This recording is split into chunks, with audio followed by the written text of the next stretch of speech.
Medinipur medical কলেজে মেয়াদ উত্তীর্ণ স্যালাইনে মৃত্যু হয়েছে প্রসূতির। জন্মের পরই মাতৃহারা হয়েছে সদ্যজাত শিশু। পরিবারের লোকেদের অভিযোগ ছিল, নিষিদ্ধ স্যালাইন কেন ব্যবহার করা হবে, কেন রোগীদের দিকে নজর দেবেন না চিকিৎসকেরা।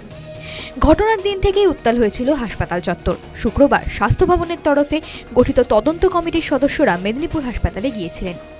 শনিবার স্বাস্থ্য সচিব নারায়ণ স্বরূপ নিগমের উপস্থিতিতে এসএসকেএম হাসপাতালে হয় স্বাস্থ্য বৈঠক। মেদিনীপুর মেডিকেল কলেজ এবং হাসপাতালে প্রসূতি মৃত্যুর ঘটনার পরে রাজ্যের স্বাস্থ্য পরিষেবা নিয়ে একাধিক প্রশ্ন উঠতে শুরু করেছে এবং যে তথ্য ইতিমধ্যেই সামনে আসছে তাতে স্বাস্থ্য পরিকাঠামো নিয়ে রীতিমতো তোলপাড় পড়ে গিয়েছে। এই আবহে এসএসকেএম হাসপাতালের একাডেমিক বিল্ডিংয়ে উচ্চ পর্যায়ের বৈঠক হলো রবিবার।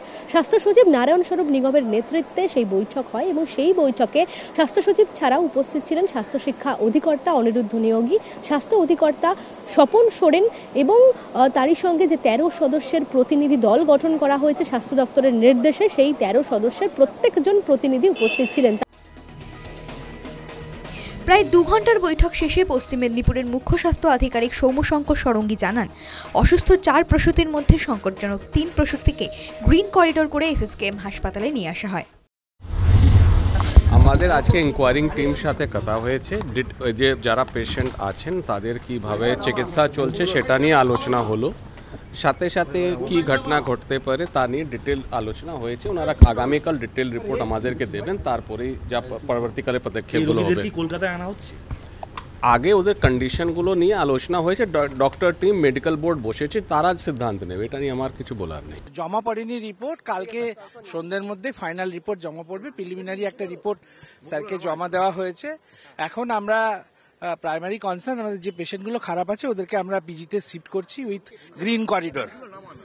হ্যাঁ, আজকে এক্ষুনি আমরা অ্যাসেস করে ওটা এএলএস অ্যাম্বুলেন্সে এমটিসিসিউ এবং অন্য মেডিকেল অফিসারদের দিয়ে আমরা গ্রিন করিডোর করে জেলা শাসকের সাথেও কথা হয়েছে।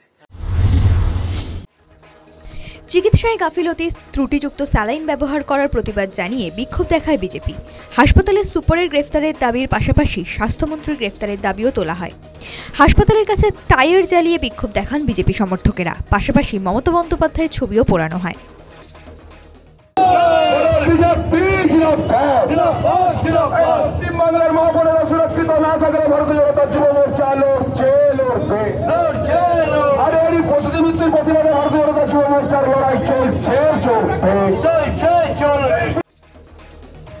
স্যালাইন কাণ্ডে কেন্দ্রীয় তদন্তকারী সংস্থা ইডির তদন্তের দাবি করেন বিরোধী দলনেতা শুভেন্দু অধিকারী। আমি টুইট করার পরে নির্দেশিকা দিয়েছে, ওদের যে 13 জনের কমিটি গেছিল ওখানে ওরা ফিরেছে সন্ধ্যায়, ওরা রিপোর্ট দিয়েছে সন্ধ্যার পরে 2:48 কালকে দুপুরবেলা করেছে। অনেক কিছু হবে, অনেক এনফোর্সমেন্ট ডাইরেক্টরেট এই কেস নিয়ে এটা আমরা দাবি করেছি।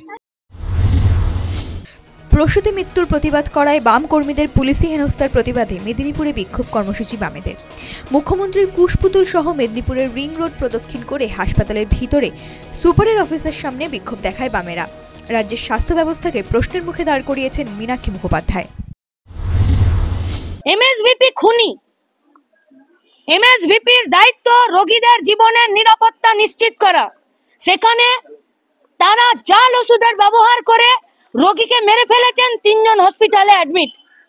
তাহলে খুনি এমএসভিপি, পলাতক এমএসভিপি, প্রিন্সিপাল যোগসাজশে স্বাস্থ্য সচিব, স্বাস্থ্যমন্ত্রী এবং এমএসভিপি সুপার এবং এখানকার যারা প্রশাসনিক দপ্তরে আছে তারা একসাথে থেকে স্বাস্থ্যের দুর্নীতিকে এরা পশ্চিমবঙ্গের রন্ধ্রে রন্ধ্রে পুঁতে দিয়েছে।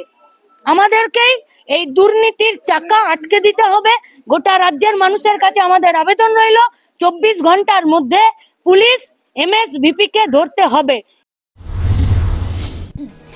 অপরদিকে স্বাস্থ্য দপ্তরের পোর্টালের তথ্য বলছে, নিষিদ্ধ ব্যাচের স্যালাইন অর্ডার করেনি মেদিনীপুর মেডিকেল কলেজ ও হাসপাতাল কর্তৃপক্ষ। তাহলে কিভাবে সেই স্যালাইনের স্টক মেদিনীপুর হাসপাতালে এলো তা খতিয়ে দেখছেন তদন্তকারী আধিকারিকরা। News time.